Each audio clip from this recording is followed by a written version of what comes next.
Alright folks, welcome back to 𝘎𝘎𝘕monday with Sam. So what the hell happened last week? Well, Amazon Prime Days happened, and I spent money that I should not have, practically. I should not have spent that much money on a 3080, but hey, it was 33% off, so from like 1,200 bucks to 800. I mean, that's decent enough, right? For a 3080, I guess. I don't know.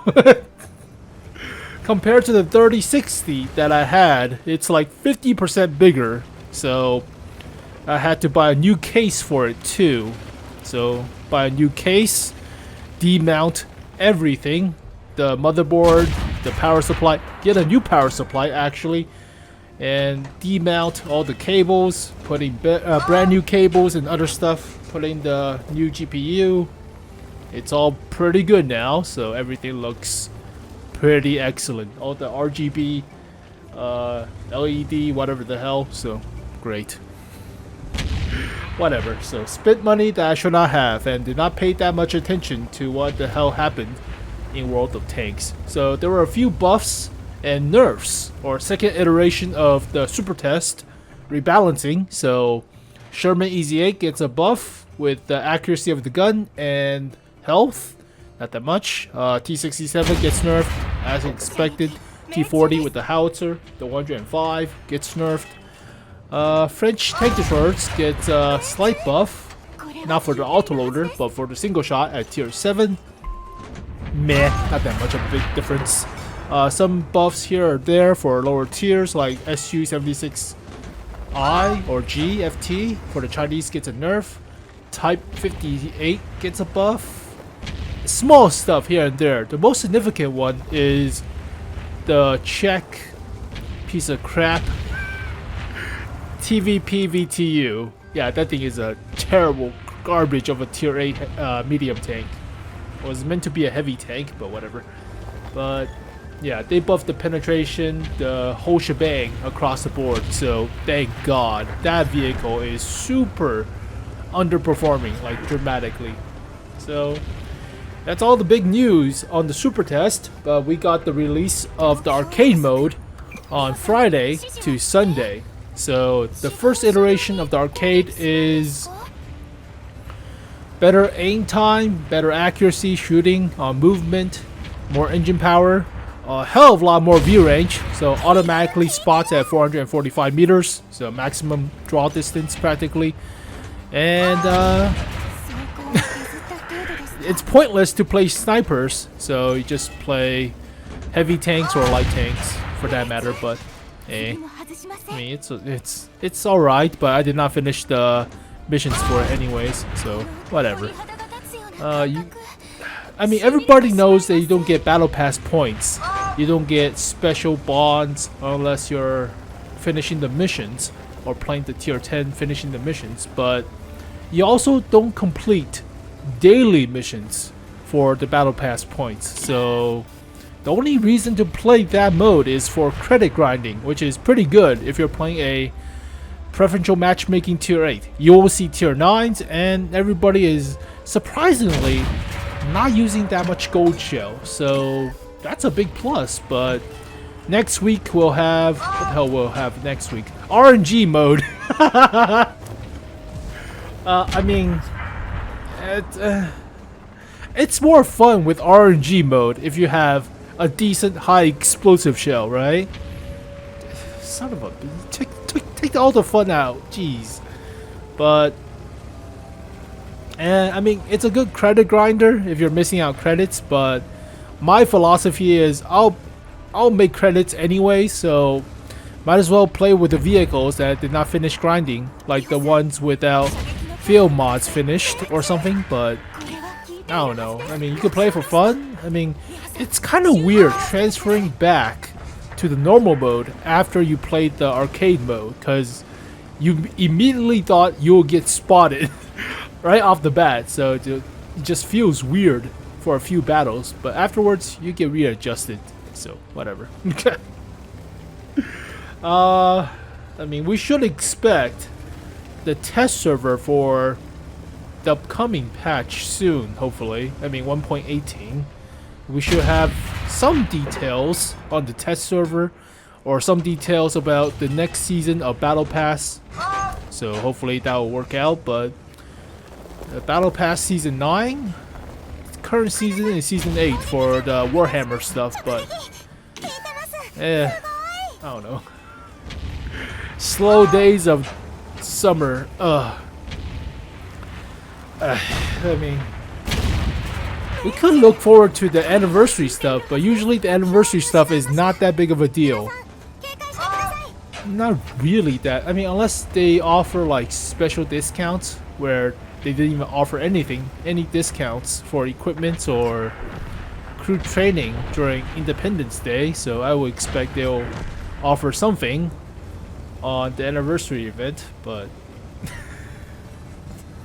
spent most of my week rebuilding my PC practically, so that was fun. But spend money that I shouldn't have on things that I really don't need, but hey, I have it now, and it's better than buying a virtual tank in World of Tanks, cause I can actually resell the 3060 whereas I cannot resell my vehicles in my garage. Well, there is 1.5 new vehicle on the super test. The KV4 Ktts is already in the game files, but makes a reappearance. So a little bit different in terms of stats. Not really that much, but it's a rear-mounted KV4. That's a tank destroyer practically. So okay. I mean, pen is already somewhat good for a heavy tank, but kind of underwhelming for a tank destroyer. But 227 with 107, I believe, but it has 360 alpha compared to 330 or 320 for normal. 107 or something. Or maybe it was 107's 360 alpha. I don't remember. I haven't played the KV4 in a long time, but it's not a new tank. The other new tank is also not really exactly a new tank. The American heavy tank, the T-54, looks like a T-54E2 with a smaller turret. So it's like the Renegade, but different. Well, not really. Is Wargaming running out of ideas? It's 450 alpha gun, so likely the 120, but 240 millimeters of pen, 13 seconds of reload. That is kind of bad. Carries 40 rounds, moves like a Patton, so kind of slow. That's just a Renegade with more steps at tier 9. Is it premium? I don't know. So 1.5 new tank on the super test. We'll talk about it later. So I'll do some catching up, but hey, better PC is more important, right? A little bit more. I don't know. So let me take a quick look at all the other news. We do not get anything for Bastille Day, so screw the French. Only on the EU server they get Bastille Day and other stuff. We don't give a shit about the French. Surrender monkeys. Cheese eating surrender monkeys, and we don't give a shit. Alright, yeah, there was nothing. A crew weekend. Oh, great. Oh, we have the lunar stuff for the American server, but nobody gives a shit. Clan War stuff for the Iron Age, so get your Combato Caro 45T, so the pseudo not chieftain thingy, which is not as good. Whatever, they're not going to give out the chieftain. They just don't even think about it. Object 274A is on sale again with the LT432 yet again. Whatever, it doesn't matter. More rebalancing, yada yada. We saw that, and that's practically it. So not that much news, not really. And it's more fun when I think about it, when I can tinker a PC to better specs than buying a virtual tank for I don't know, $60. But then again, you don't buy anything with $60 nowadays. Not really.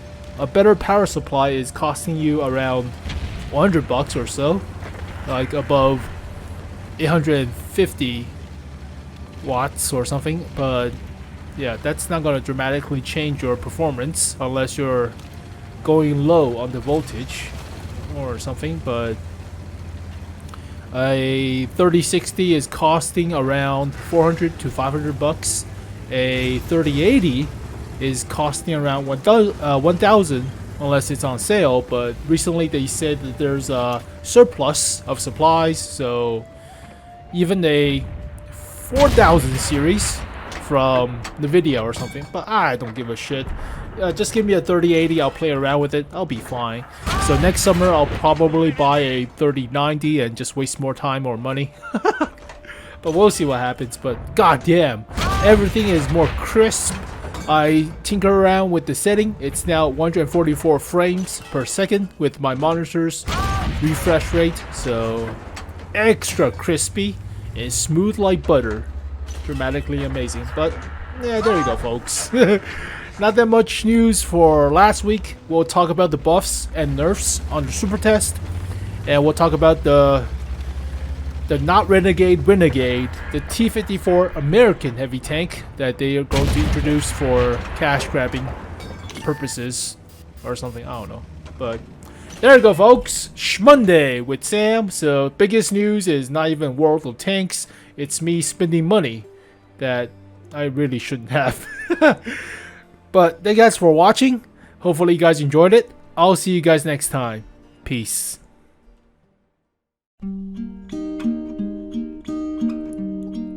Starry, starry night. Paint your palette blue and gray. Look out on a summer's day with eyes that know the darkness in my soul.